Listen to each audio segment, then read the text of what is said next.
Hello students, welcome back to my channel Bengali টিউটারে তোমাদের সবাইকে স্বাগত। তো আমি আজকে চলে এসেছি তোমাদের ক্লাস 9-এর পাঠ্য যেটা আবহমান কবিতাটি নিয়ে, যেটি লিখেছেন নীরেন্দ্রনাথ চক্রবর্তী। তো তোমরা যারা আমার আগের ভিডিওগুলো দেখোনি তারা দেখে নাও, এবং তোমাদের ভালো লাগলে আমার চ্যানেলটিকে সাবস্ক্রাইব করবে আর তোমার বন্ধুদের কাছে শেয়ার করে দিবে এইগুলো। তো আমি দেখো আজকে তোমাদের আবহমান কবিতাটি পড়াবো। এই কবিতাটি ভালো লাগবে। দেখো, গ্রাম বাংলার প্রাকৃতিক পরিবেশ নিয়ে যে হয় সেই রকমই এই কবিতাটি। আবহমান কবিতাটির উৎস মানে কাব্যগ্রন্থ, কোন কাব্যগ্রন্থ থেকে নেওয়া হয়েছে? এটা অন্ধকার বারান্দা নামক কাব্যটি থেকে আবহমান কবিতাটি নেওয়া হয়েছে। উৎস তোমাদের থাকলে আবহমান কবিতাটি কোন উৎস, নাম কি, তখন এটা অন্ধকার বারান্দাটা লিখবে। কাব্যগ্রন্থ বললেও উৎস বললেও একই উত্তর। তো চলো শুরু করা যাক। আবহমান মানে কি? আবহমান কথাটির অর্থ কি? আবহমান হলো চির প্রচলিত, প্রাচীন কাল থেকে যা বহে চলে আসছে, যা বহমান চলে আসছে, সেটাই হলো আবহমান। বহমান কাল ধরে প্রবাসী বাঙালির পল্লী বাংলায় ফিরে আসার টান আবহমান কবিতায় নীরেন্দ্রনাথ চক্রবর্তীর সংবেদনা ধরা পড়েছে। তাহলে জন্মভূমির প্রতি সৌন্দর্য আমাদের সবারের আছে, আজীবন অমলিন থাকে মানুষের মনে। প্রবাসী মানুষ তাই বারেই তার জন্মভূমিতে ফিরে আসতে চান। লেখকের ব্যক্তিজীবনের সঙ্গেও এটার সঙ্গে সম্পর্ক আছে। শৈশবের জন্মভূমিকে ছেড়ে লেখক তার কাজের সূত্রে চলে গেছিলেন শহর কলকাতায়। হ্যাঁ, যখন ছোট ছিলেন লেখক, তার স্বভূমি মানে নিজের জন্মভূমিকে ছেড়ে তিনি কাজে কর্মসূত্রে কলকাতায় চলে গেছিলেন। শুধু কবি গেছেন তা নয়, জন্মভূমি থেকে দূরে চলে গেছেন অনেক মানুষ। এই মানুষগুলোই প্রবাসীতে থেকে, বাইরে থেকে যখন তাদের মনে পড়ে এই গ্রাম্য জীবনে তার জন্মভূমির কথা, সেই মুহূর্তেই এই আবহমান কবিতাটি রচিত। সেই নিয়েই, যেমন আমি বাংলার গান গাই, আমি আমার আমিকে চিরদিন এই বাংলায় খুঁজে পাই। এই গান আমাদের অর্থাৎ আপামর বাঙালির গান। বাংলার প্রতি আমাদের নারীর টান চিরকালের। এই বাংলার যে নিসর্গ সৌন্দর্য, যে প্রাকৃতিক সৌন্দর্য, তাতে আমরা মুগ্ধ। তাই আমরা বারবার একই কথা বলতে পারি যে বাংলার মুখ আমি দেখিয়াছি তাই, আর পৃথিবীর রূপ খুঁজিতে যাই না আর। জীবনানন্দ দাশের রূপসী বাংলার এই বিখ্যাত লাইনটা উল্লেখ করলেই আমরা এই বাংলার রূপ সম্বন্ধে অনেক কিছু জানতে পারি। তাই বাঙালির নারীর টান একদম বরাবরই জন্মভূমির প্রতিই আছে। যে আকর্ষণে মানুষ প্রবাসে যায়, কর্মসূত্রে যায়, কাজের সূত্রে যায়, যে কিছু গিয়ে ওখানে রোজগার করব, নিজের পায়ে দাঁড়াবো, এর জন্যই তো নিজের জন্মভূমিকে ছেড়ে তারা বাইরে চলে যায়। কিন্তু সেই বাইরে গিয়েও যে আমাদের প্রকৃতির প্রতি ভালোবাসার টানে তাকে বারবার এই বাংলাতেই ফিরে আসতে হয়। তাই এই ঘরে ফেরার আশ্চর্য গান নিয়েই লেখক নীরেন্দ্রনাথ চক্রবর্তী আমাদের এই আবহমান কবিতাটির মধ্য দিয়েই সব কিছু বোঝাতে চেয়েছেন। শিকড় হারানোর এই যন্ত্রণা কবির ব্যক্তিগত অভিজ্ঞতার সঙ্গেও সম্পৃক্ত। তাই এই লেখক এই আবহমান কবিতাটাই সেই প্রবাসী লোকেদের কথাই এখানে বলতে চেয়েছেন, যে তাদের বাইরে গিয়েও তাদের বাঙালি জন্মভূমির প্রতি তাদের টান এখনও ওই রকমই আছে। এটা এবার তোমাদের আমি বোঝাবো। যা গিয়ে ওই উঠানে তোর দাঁড়া লাউ মাচাটির পাশে, ছোট্ট একটা ফুল দুলছে ফুল সন্ধ্যার বাতাসে। উঠান উঠান মানে কি, বাড়ির সামনে যে খোলা জায়গাটা থাকে, হ্যাঁ, সেই গাছে সেখানে প্রাঙ্গণ, খোলা জায়গা, আঙিনা, সেটাকেই আঙিনা বলে, সেই উঠান বলে সেটাকেই। তাই লেখক বলছেন যে তুই কর্মসূত্রে অনেক দিন বাইরে আছিস। লেখকের মনে হচ্ছে যে আমি আবার গিয়ে আমার উঠোনে গিয়ে দাঁড়াবো। কোথায়? যেখানে আমার উঠোনে লাউ মাচা আছে। লাউ গাছ তোমরা দেখেছো, কুমড়ো গাছের মতো লতিয়ে লতিয়ে ওঠে। সেটা তো আর খাড়া হয়ে দাঁড়িয়ে থাকতে পারে না, তার জন্য তাকে একটা লাঠি দিয়ে ভালো করে মাচা তৈরি করে দেওয়া হয়, মাচান করা হয়। সেই মাচাতে সেই লাউ গাছগুলোর লাউ দুলছে, আর তার বাতাসে ফুল দুলছে, ছোট্ট ছোট্ট ফুল দুলছে হাওয়ায়, সন্ধ্যার বাতাসে ছোট্ট ছোট্ট ফুল দুলছে। আমার এখনই মনে হচ্ছে যেন আমি এই প্রবাস থেকে আমি ওই আমার আঙিনায় গিয়ে দাঁড়াই, সেই লাউ মাচাটার পাশে, যেখানে ছোট্ট ছোট্ট ফুলগুলো দুলছে সন্ধ্যার বাতাসে। কে এইখানে এসেছিল অনেক বছর আগে, কে এইখানে ঘর বেঁধেছে নিবিড় অনুরাগে। এখানে কে এসেছিল এই লাউ মাচার কাছে অনেক বছর আগে? লেখক ছিলেন এই বাড়িতে। লেখক অনেক বছর আগে এখানে ঘর বেঁধেছিলেন। এখানে ঘর বেঁধে নিবিড় অনুরাগে, খুব সুন্দর ভালোবাসায়, নিবিড়ভাবে তিনি নিজের যেটুকু সামর্থ্য সেটুকু সবটুকু দিয়ে এখানে ঘর বেঁধেছিলেন অনেক বছর আগে। কে এইখানে হারিয়ে গিয়েও আবার ফিরে আসে, এই মাটিকে, এই হাওয়াকে আবার ভালোবাসে। কে এখানে হারিয়ে গিয়েছিল এই আবেগে, এই বাতাসে, এই সন্ধ্যায় ফুল দুলছে, এই উঠোনে, এই ঘরে, ছোট্ট একটা ঘরে, যেখানে তো গভীর ভালোবাসা দিয়ে, সব কিছু সামর্থ্য দিয়ে একটা সুন্দর বাড়ি তৈরি করেছিল। আমাদের কি মনে হয় আমরা অনেক অনেক দূর বেড়াতে যাই, আত্মীয়ের বাড়ি যাই, এমনি বাইরে যাই, কিন্তু তবুও আমার মনে হয় যে আমি কখন আমার সেই ঘরে গিয়ে আমি একটু শ্বাস নেব, হ্যাঁ, যে অনেক দিন পরে আমার ঘরে গিয়ে শান্তির ঘুম দেব, আমার সেই বিছানাটাই আমার কাছে ভালো, আমরা ভাবি। সেই রকম লেখকও বলছেন যে আমি যে নিবিড় অনুরাগে, নিবিড় ভালোবাসায় আমার ঘর বেঁধেছি, সেখানে আবার আমার ফিরে যেতে ইচ্ছে করছে। ওই মাটি, ওই হাওয়া আবার ভালোবেসে তাদের কাছে আমি ফিরে আসব। ফুরোই না তার কিছুই, ফুরোই না, নোটে গাছটা বুড়িয়ে ওঠে কিন্তু মুড়োই না। ফুরোই না, কিচ্ছু ফুরোয়নি, আমার সেই বাড়ি ঘর সেই রকমই আছে। আর কি? নোটে গাছটা বুড়ো হয়ে গেছে, বড় হয়ে গেছে, কিন্তু মুড়োই না, মানে মুন্ডিত।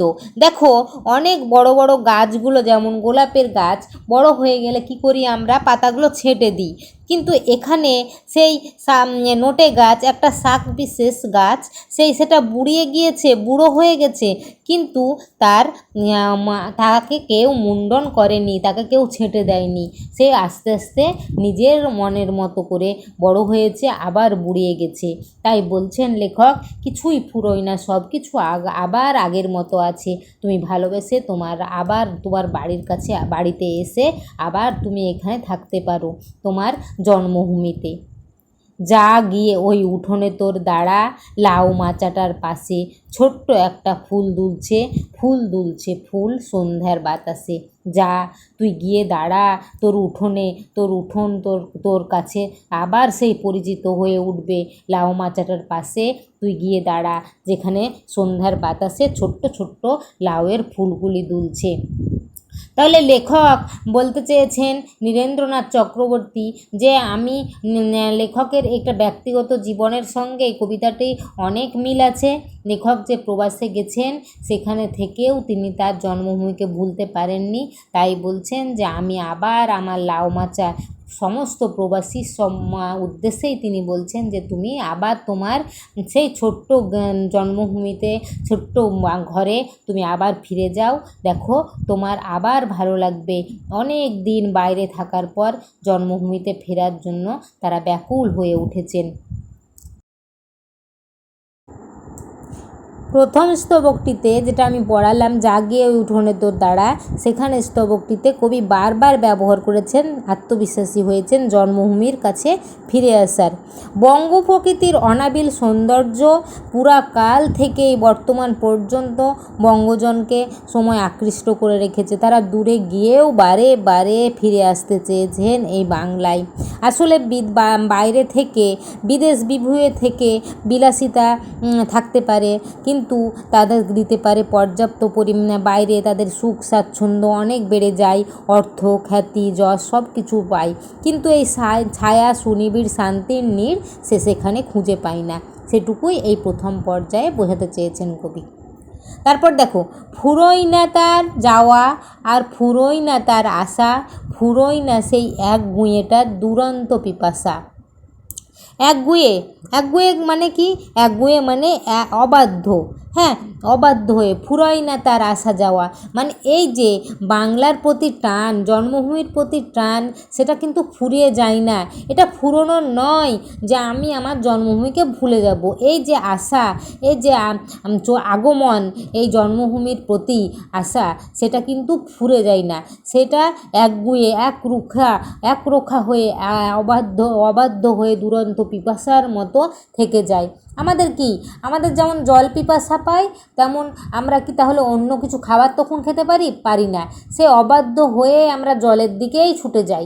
তাই যখন আমাদের দেশের কথা মনে পড়ে, জন্মভূমির কথা মনে পড়ে, তখন কিন্তু আমরা আর প্রবাসে থাকতে পারি না, আমরা আবার ছুটে এসে আমার জন্মভূমির কাছে যেতে চাই।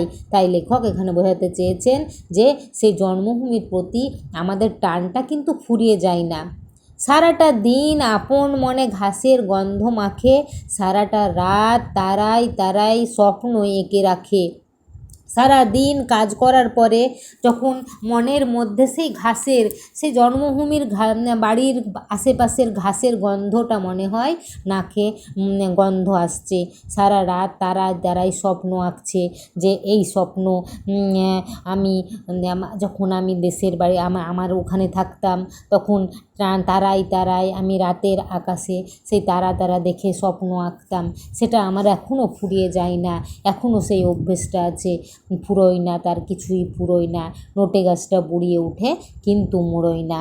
এই যে সব কিছু যে মানুষ মুগ্ধ হয়ে হারিয়ে গিয়ে বা বিদেশে হারিয়ে গিয়েও আবার জন্মভূমিতে ফিরে আসার যে টান, সেটা এখানে লেখক বোঝাতে চেয়েছেন।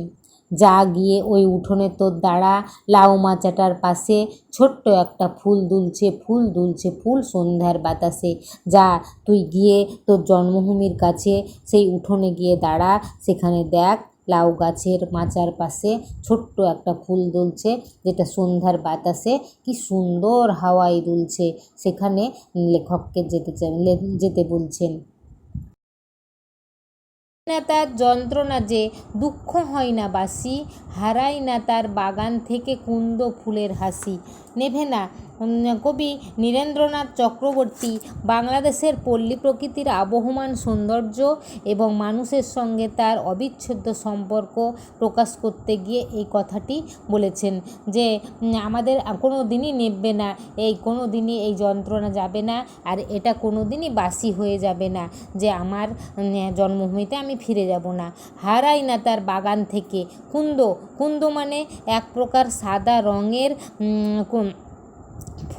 ফুল বিশেষ, সেই কুন্দ ফুলের হাসি, তার বাগান থেকে কুন্দ ফুলের হাসি কোনো দিনই হারিয়ে যাবে না। লেখক সেটাই বোঝাতে চেয়েছেন।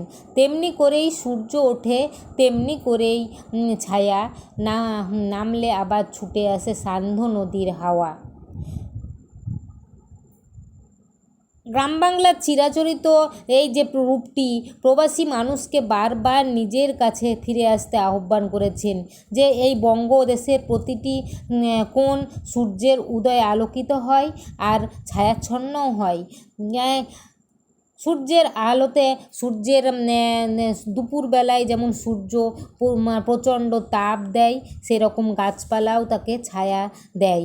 নীরেন্দ্র চক্রবর্তী আবহমান কবিতায় জন্মভূমি তথা পল্লী বাংলার যে আলো ছায়ার উপস্থিতি সেটাই এখানে বোঝাতে চেয়েছেন, যে যেমন করে সূর্য ওঠে সেই রকম সূর্য যেমন আমাদের তাপ দেয়, সেরকম করেই গাছ কিন্তু আমাদের ছায়া দেয়।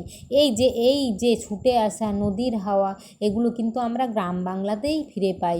ফুরোয় না তার কিছুই ফুরোয় না, নোটে গাছটা বুড়িয়ে ওঠে কিন্তু মুড়োয় না। এগুলো কিছুই আমাদের ফুরিয়ে যাবে না, যে আমাদের জন্মভূমিতে ফিরে আসার ব্যাকুল যে আকাঙ্ক্ষা, সেটা কোনো দিনই ফুরিয়ে যাবে না। নোটে গাছটা বুড়িয়ে যাবে আস্তে আস্তে, কিন্তু সেটা মুড়িয়ে যাবে না। যা গিয়ে ওই উঠানে তোর দাঁড়া লাউ মাচাটার পাশে, এখনও সেই ফুল দুলছে ফুল দুলছে ফুল সন্ধ্যার বাতাসে। যা গিয়ে তুই এখনও তোর লাউ মাচাটার কাছে গিয়ে দাঁড়া, দেখ যে সেখানে এখনও ফুল দুলছে ফুল দুলছে ফুল সন্ধ্যার বাতাসে। আলোচ্য এই কবিতাটিতে, আবহমান কবিতাটিতে প্রথম স্তবকটি 4 বার এখানে ব্যবহার করা হয়েছে। দেখো কবিতাটিতে 4 বার, যা গিয়ে ওই উঠোনে তোর দাঁড়া লাউ মাচাটার পাশে, ছোট্ট একটা ফুল দুলছে ফুল দুলছে ফুল সন্ধ্যার বাতাসে। প্রথম পেজেই কিন্তু 2 বার আছে এই 4টে লাইন, আবার সেকেন্ড পেজে এখানে 2 বার আছে। তাহলে এই 4টে লাইন 4 বার আছে। 4 বার ব্যবহার করে গ্রাম বাংলার শান্ত স্নিগ্ধ প্রাকৃতিক সৌন্দর্যের আবহমানতাকে লেখক তুলে ধরেছেন। যে আঙ্গিক সচেতন কবি নীরেন্দ্র চক্রবর্তী আলোচ্য স্তবকটিতে সামান্য পরিবর্তন এনেছেন। কখন? শেষবার। প্রত্যেকবারই আছে যে ছোট্ট একটা ফুল দুলছে ফুল দুলছে ফুল সন্ধ্যার বাতাসে, প্রত্যেকটাতেই দেখবে। তারপর লাস্টে দেখবে, যা গিয়ে ওই উঠোনে তোর দাঁড়া লাউ মাচাটার পাশে, এখনও সেই ফুল দুলছে ফুল দুলছে ফুল সন্ধ্যার বাতাসে, এখনও সেই ফুল দুলছে। ওখানে কিন্তু ওগুলোতে কিন্তু ছিল ছোট্ট একটা ফুল দুলছে, আর লাস্টে লেখক এটা পাল্টেছেন, এখনও সেই ফুল দুলছে ফুল দুলছে ফুল সন্ধ্যার বাতাসে। এখানে এখনও সেই ফুল দুলছের ব্যবহারে কবিতায় নামকরণটা একদম সার্থক হয়ে উঠেছে। যে ছোট্ট একটা ফুল দুলছে, এটার পরিবর্তে লেখক এটা লিখেছেন এখনও সেই ফুল দুলছে। যে সেটা ছোট্ট একটা ফুল দুলছে বলেই লেখক শেষ করতে পারতেন, কিন্তু না, এখনও সেই ফুল দুলছে। এখনও তুই যদি তোর উঠোনে গিয়ে দাঁড়াস, তাহলে এখনও দেখতে পাবি যে সেখানে এখনও ফুল দুলছে। তাই লেখক কাউকেই প্রবাস দেখে কাউকেই নিরাশ করেননি। তিনি বলেছেন যে গ্রাম বাংলায় ছায়া সুনিবিড় শান্তির নীড়, গ্রাম বাংলায় তুমি ফিরে আসলে দেখতে পাবে যে এখনও সেই ফুল দুলছে। তাই এই যে প্রকৃতির সঙ্গে মানব জীবনের নিবিড় সংযোগ, ভালোবাসার টান, ঘরে ফেরার টান, এই যে গল্প লেখক এখানে শোনালেন, তা শেষ হবার নাই। তাই আবহমান কবিতাটি ব্যঞ্জনাধর্মী নামকরণটি যথাযথ ও সার্থক হয়েছে। তাই এই কবিতাটি মধ্যে দিয়ে লেখক এটাই বোঝাতে চেয়েছেন যে যুগ যুগ ধরে বঙ্গদেশ অর্থাৎ গ্রাম বাংলা এভাবেই নিবিড় সম্পর্কে বেঁধে ফেলে মানুষকে। তাই তার আসা যাওয়া স্রোত বহমান থাকে সব সময়। এই যে আসা যাওয়া থেকেই থাকবে, তাই এটা আবহমান, প্রচলিত, ক্রমাগত, বহমান, এটাই লেখক বোঝাতে চেয়েছেন। যে এই যে প্রবাসে যাওয়া আসা চলবেই মানুষের, আর মানুষ প্রবাস থেকে কিন্তু ফিরে আসবেই বাংলার মাটিতে, তার জন্মভূমিতে। এটা আবহমান, আবহকাল পর্যন্ত এটা থেকে যাবে। এটাই এর জন্যই নামকরণটি সার্থক হয়েছে। তো তোমাদের এই আবহমান কবিতাটি কেমন লাগলো? ভালো লাগলে লাইক, কমেন্ট ও শেয়ার করে দিও। তো আজ এই পর্যন্তই, পরে আবার অন্য কোনো ভিডিও নিয়ে দেখা হবে। তো আসি, টাটা।